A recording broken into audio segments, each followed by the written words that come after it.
বিপিএলে সবচেয়ে বেশি 50 হাঁকানো খেলোয়াড়দের তালিকায় 10 নম্বরে রনি তালুকদার। 85 ইনিংসে রনি তালুকদার 50 হাঁকিয়েছেন 10টি। এই তালিকার 9 নম্বরে ডেভিড মালান। 42 ইনিংসে ডেভিড মালান 50 হাঁকিয়েছেন 10টি। এই তালিকার 8 নম্বরে ইমরুল কায়েস। 133 ইনিংসে ইমরুল কায়েস 50 হাঁকিয়েছেন 11টি।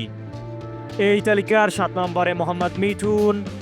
116 ইনিংসে মোহাম্মদ মিঠুন 50 হাঁকিয়েছেন 12টি। এই তালিকার 6 নম্বরে সাকিব আল হাসান। 108 ইনিংসে সাকিব 50 হাঁকিয়েছেন 13টি। এই তালিকার 5 নম্বরে এনামুল হক বিজয়। 125 ইনিংসে এনামুল 50 হাঁকিয়েছেন 14টি। এই তালিকার 4 নম্বরে লিটন দাস। 107 ইনিংসে লিটন 50 হাঁকিয়েছেন 14টি। এই তালিকার 3 নম্বরে মাহমুদুল্লাহ রিয়াদ।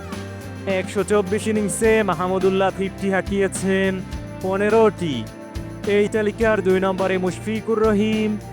133 ইনিংসে মুশফিক 50 হাঁকিয়েছেন 22টি। এই তালিকার 1 নম্বরে তামিম ইকবাল। 117 ইনিংসে তামিম 50 হাঁকিয়েছেন 32টি। এদের মধ্যে আপনার কাছে সেরাকে জানাতে পারেন কমেন্টে।